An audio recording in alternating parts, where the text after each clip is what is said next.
Well, good morning, everyone, and a very warm welcome to the first in our new series of webinars on pension issues.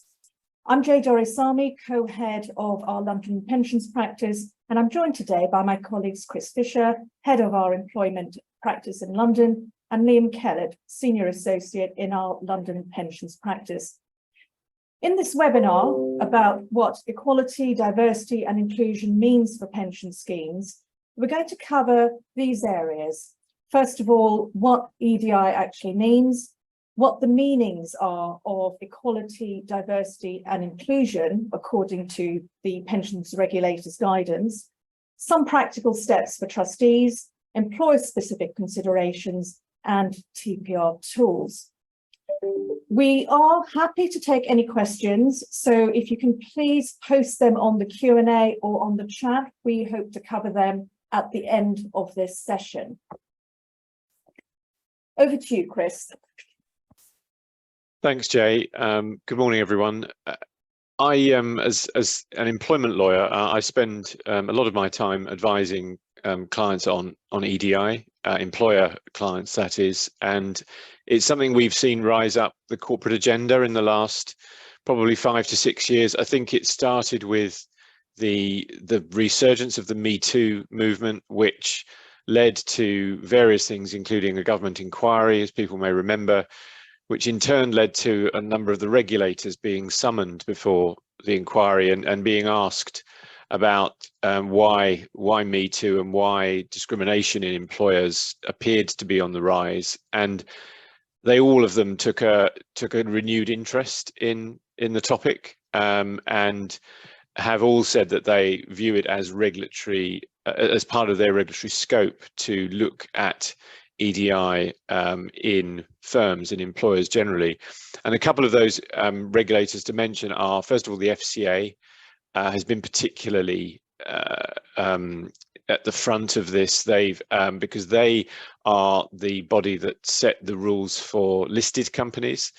And in recent times, they've introduced a new requirement for listed companies to report on their EDI progress on the basis that what gets measured gets managed is the principle, really. And now listed companies every year will have to publish in their annual report whether they've met certain targets for EDI measures within their companies.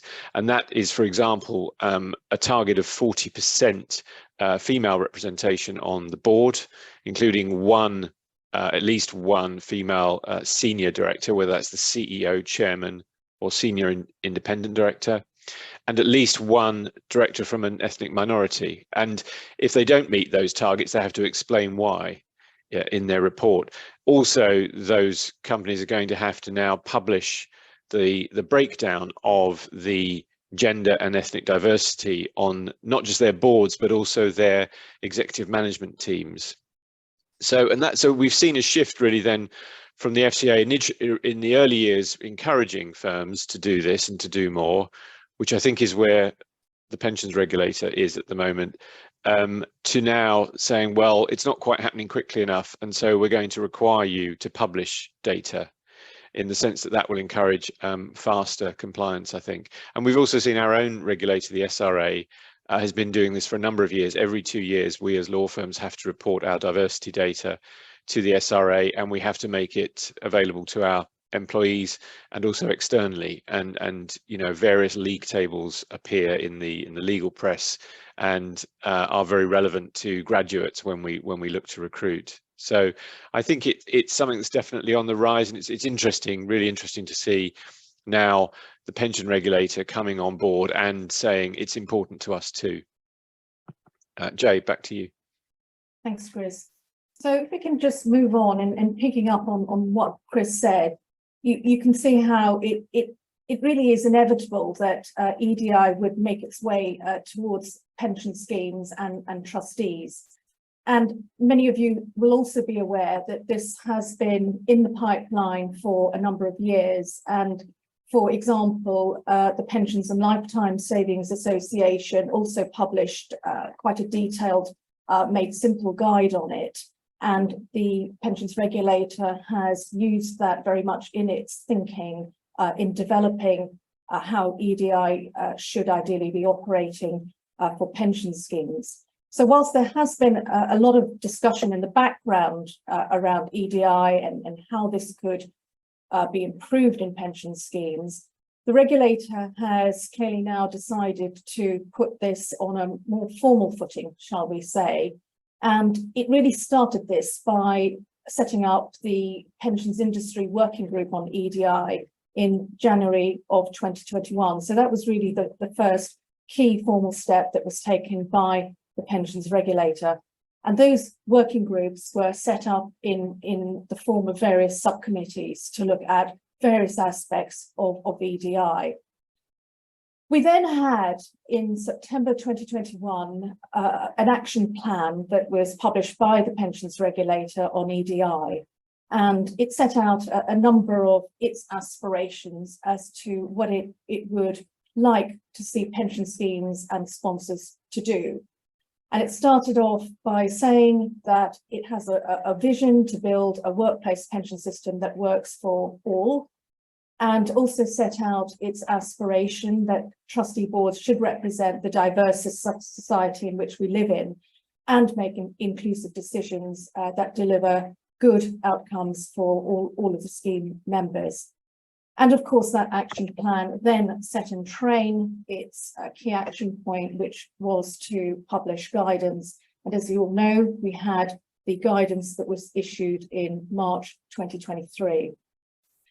And very recently, a number of you will also be aware that the Pensions Regulator has said that it is planning to roll out more formal diversity surveys to all trustees in July. And prior to that, we understood that in the week commencing 12th of June 2023, they were planning to send informal diversity surveys to approximately 1,000 trustees of pension schemes. So you can see from that that there is a real impetus from the Pensions Regulator, particularly with the more recent announcement on diversity surveys, to really help trustees and employers improve EDI on their schemes. So if I can just move on now to, well, what is the Pensions Regulator's guidance that was issued in March? The first one is an EDI overview, and this basically sets out what the definitions are for equality, diversity, and inclusion, which Chris is going to take you through very shortly. The second piece of guidance is the governing bodies guidance, and this effectively covers trustees, and it sets out various ways, case studies, and tools to help trustees to really try and improve EDI in whatever way they can. And the third one is a short guidance for employers on how they can help improve.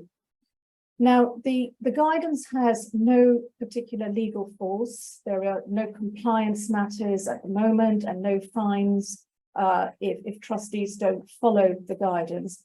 But as with a lot of Pensions Regulator guidance, it sets out the expectations of the regulator on how trustees should be operating.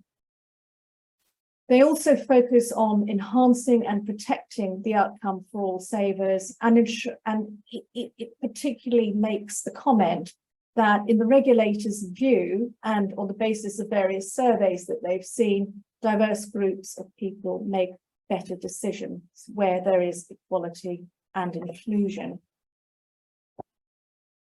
I'll hand you over to Chris now to go through the various definitions. Thanks, Jay.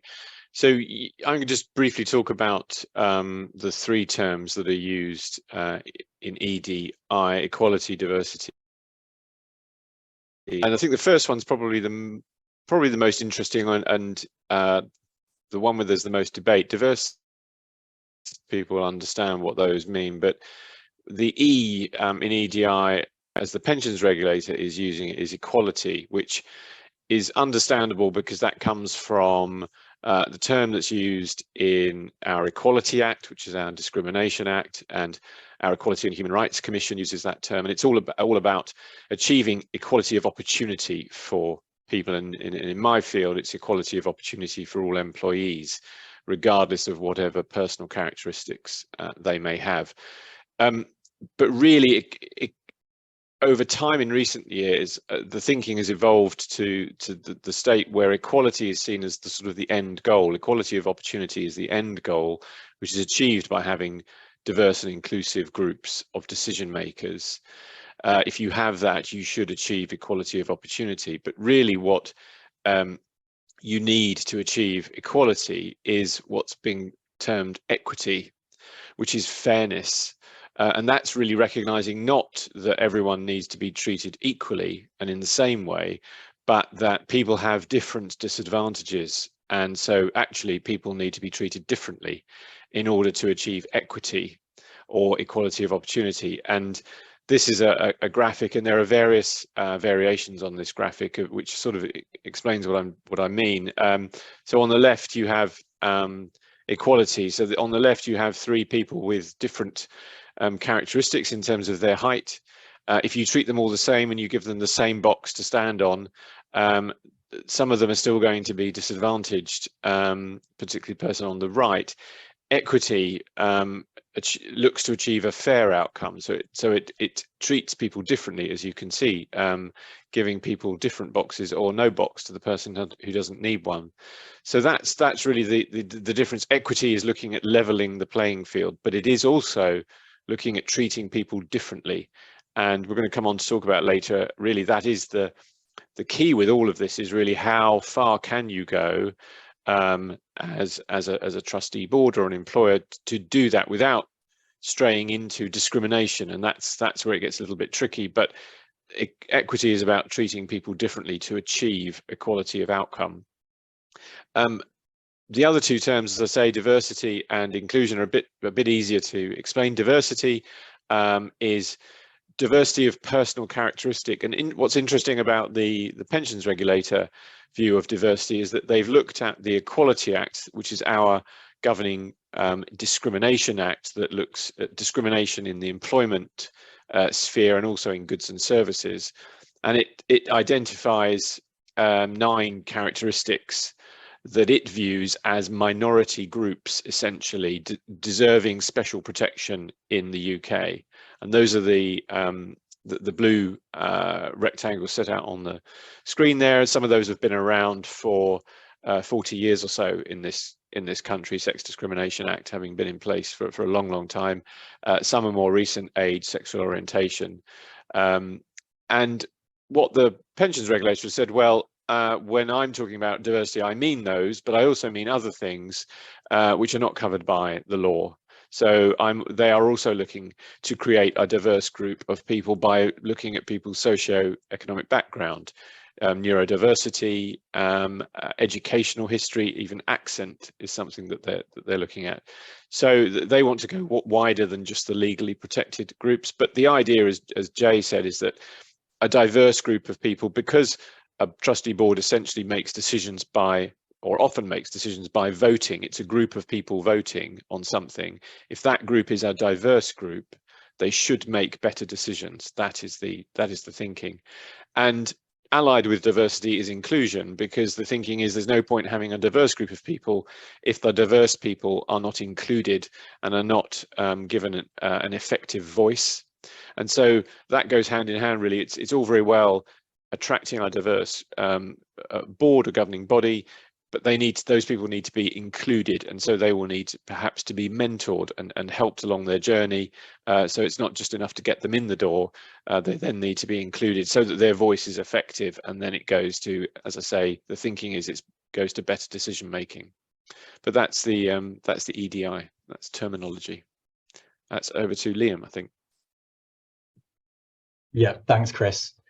So now that Chris and Jay have set out the background to the regulator's EDI guidance, the obvious question is, what does this mean for trustees and employers in practice? So I'm first going to take you through the steps that we consider trustees should be taking, before Jay will then take a look at employer-specific considerations. So we view there as being 8 key steps for trustees to take, and I've set them out here at a very high level, broadly, and this is in order. Firstly, assessing how EDI applies to your trustee board, then considering EDI knowledge of the board and taking training as necessary, then recognizing how EDI can improve your trustee board and its functioning and decision making, discussing the trustee chair's role in promoting EDI, discussing EDI with the employer and coordinating strategies, assessing EDI characteristics of the board and scheme membership, determining EDI strategy and putting the policy in place, and of course, regularly reviewing.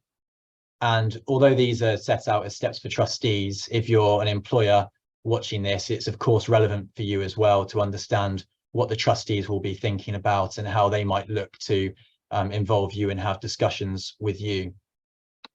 So the first of these steps, assessing how EDI applies to your trustee board. So you should assess how your trustee board stacks up against the definitions of equality, diversity and inclusion, which Chris just walked us through. So that includes how diverse your board is presently, in particular considering the regulator's wide definition of diversity. So it's not necessarily looking just at gender or sex or ethnicity, but taking into those wider factors of socioeconomic diversity and things like that.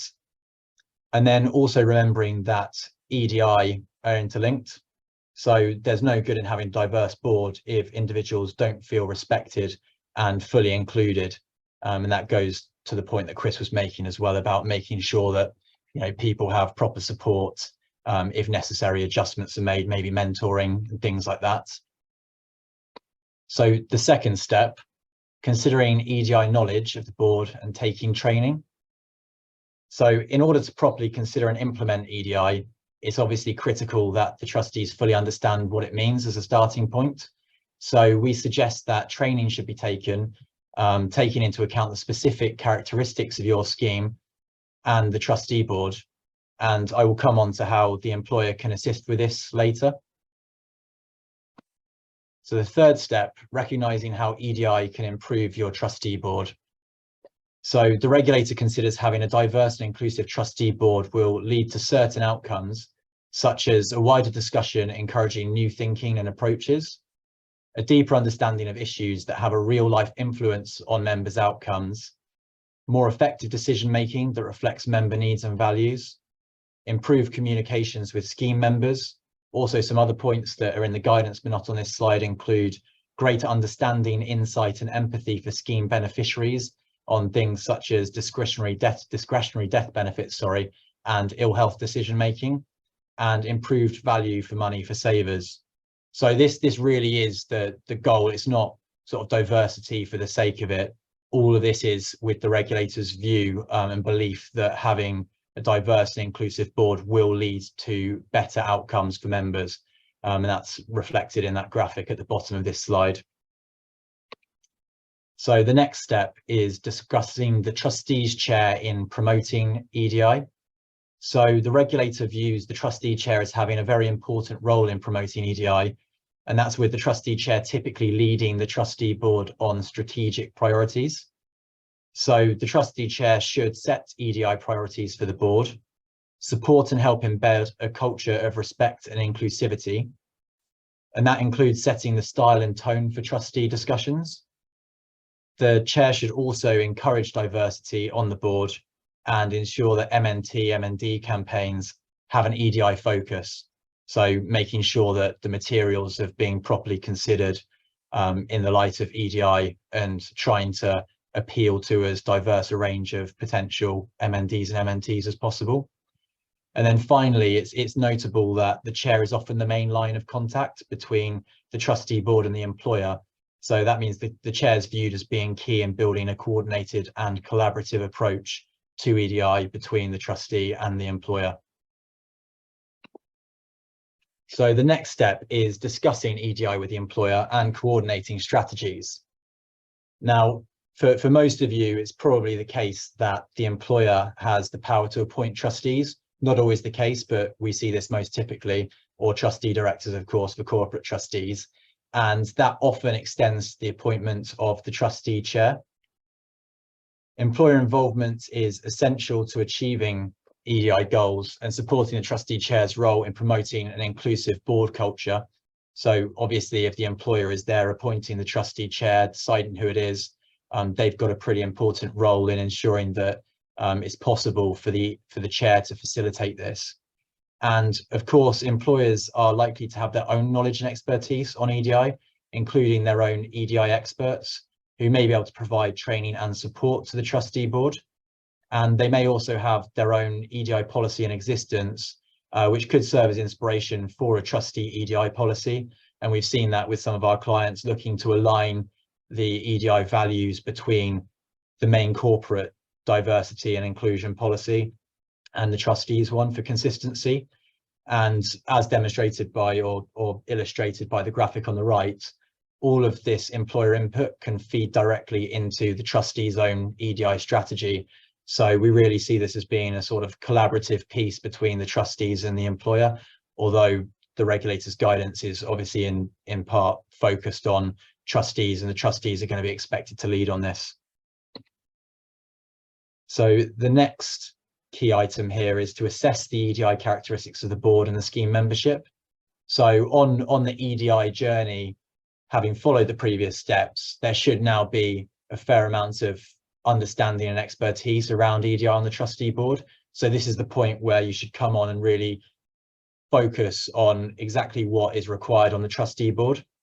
Now, clearly, every trustee, every scheme is different. So EDI strategy will be different for different trustee boards, and different trustee boards will be at different stages in the EDI journey, some are very well advanced already. For others, this is a sort of new point on the agenda.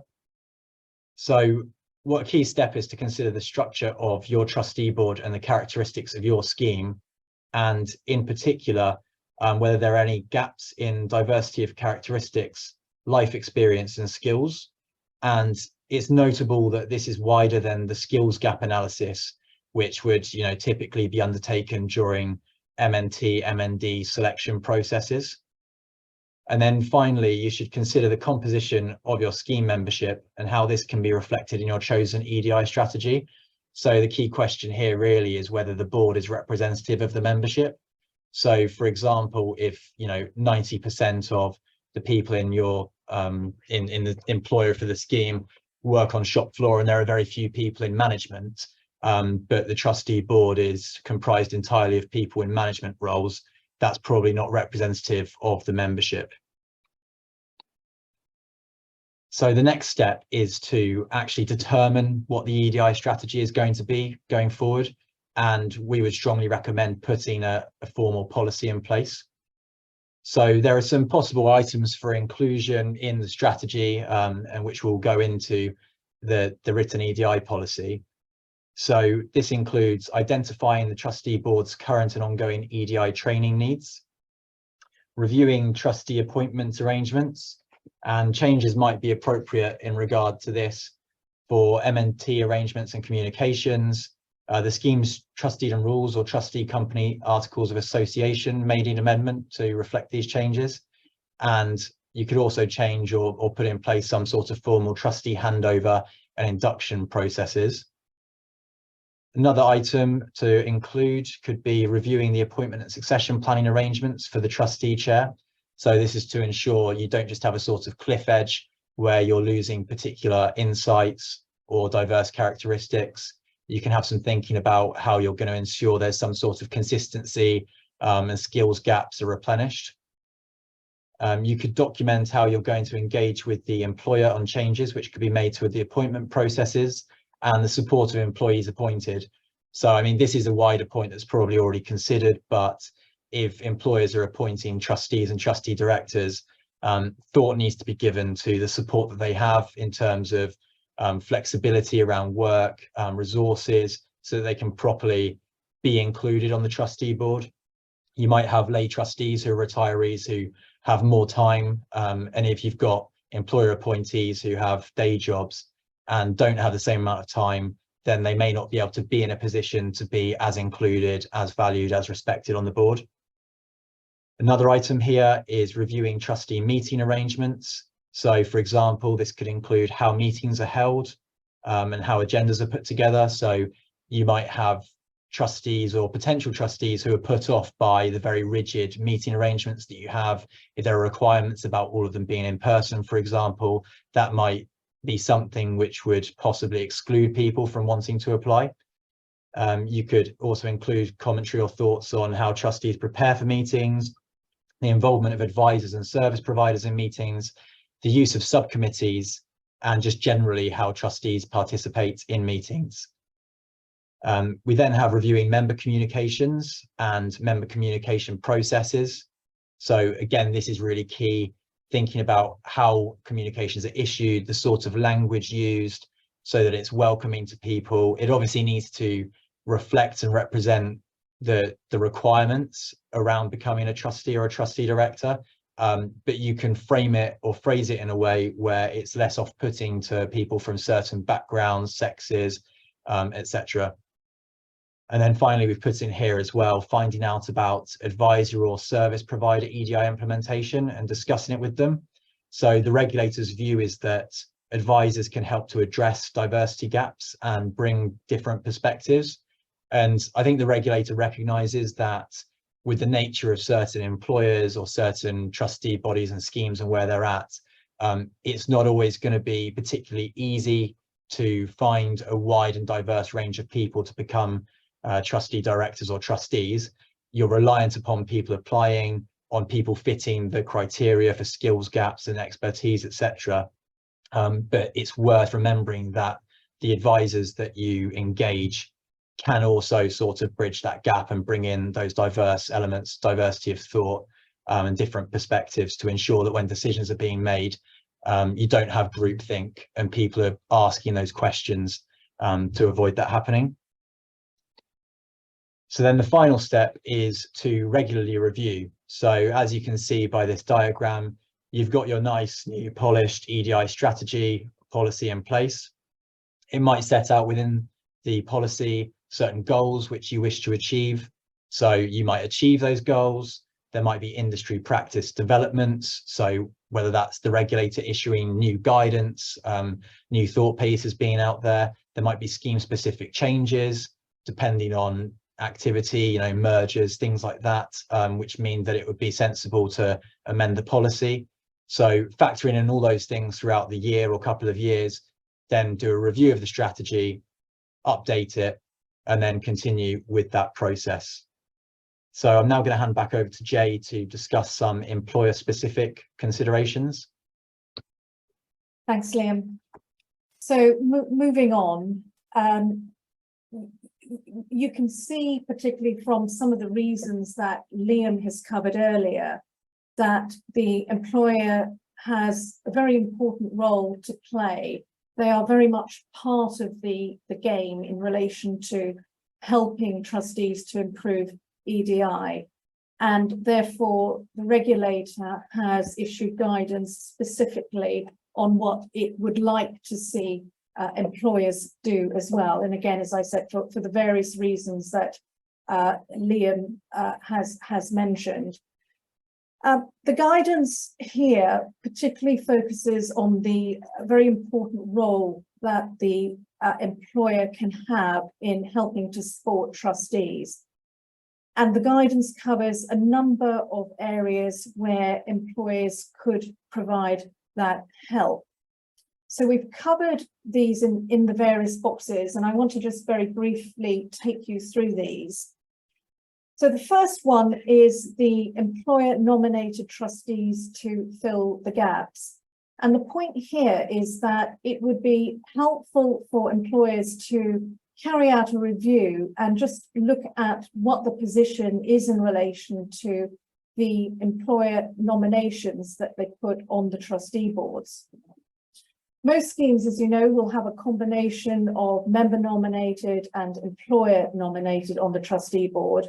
And while they all have the same duties, so the same fiduciary and legal duties as trustees, having a diverse board will, of course, help to ensure that the right skills, life experiences, and so on, as Chris took us through earlier, are actually on the trustee board. So I think what the regulator is saying here is that the employer should think about what gaps need to be filled so it can target employer candidates who can fill in those gaps.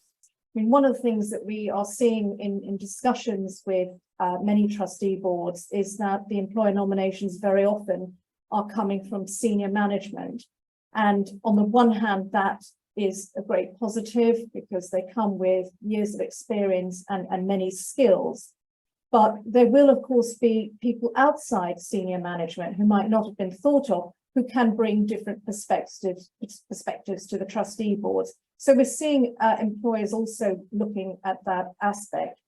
And another piece that is important here in this box is that it is also relevant for the employer to think about whether indefinite terms are appropriate, considering the EDI guidance, and whether there ought to perhaps be a fixed term. Moving on to the next box, there could be some rules and provisions in articles of association where you've got a trustee company that could act as impediments or barriers to encouraging greater diversity and implementing EDI. So, for example, there could be a cap on the number of trustees, there could be particular provisions around who can qualify as a trustee.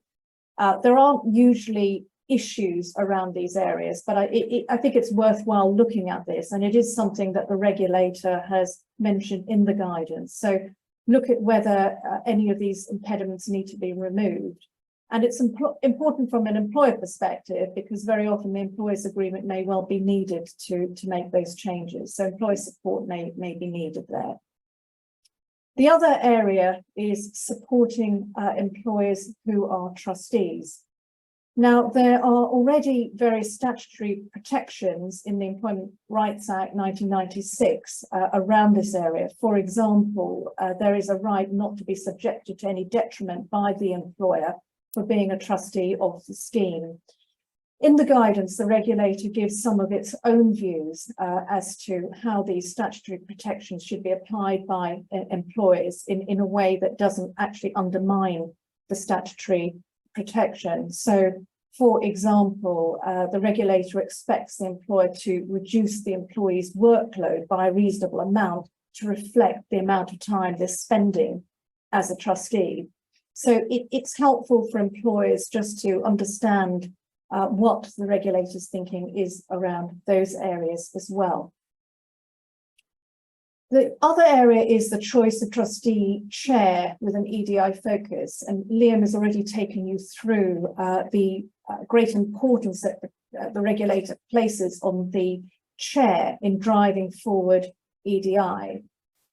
It's reflected in the guidance for employers because many chairs are chosen by the employer in some way or another.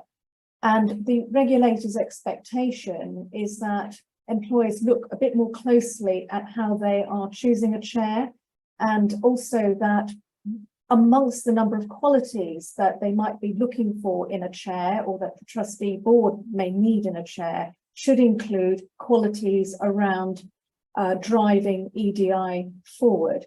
So that is something that needs to also be considered when the trustee chair is being looked at, and of course also when succession planning as a whole is being looked at on a trustee board.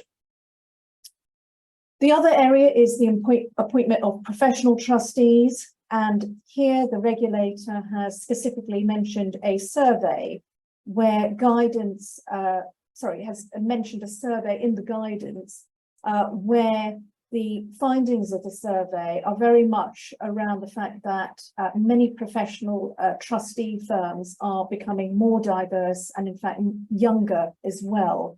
So that does really help in terms of getting EDI into the trustee board where you've got professional trustees as part of that board.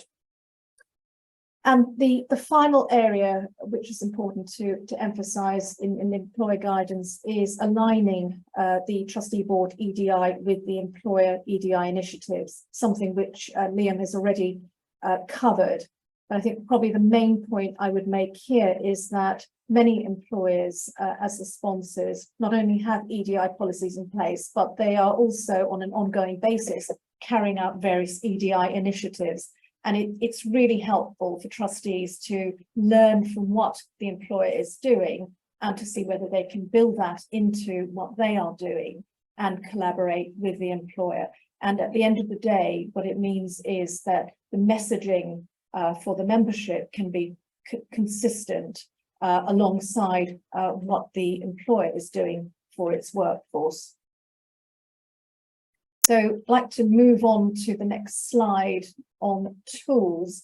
So this is the final slide, and the main emphasis here really is that in the guidance, particularly the guidance for trustees, the regulator has provided some very helpful case studies to help both trustees and employers, as well as a few template communications.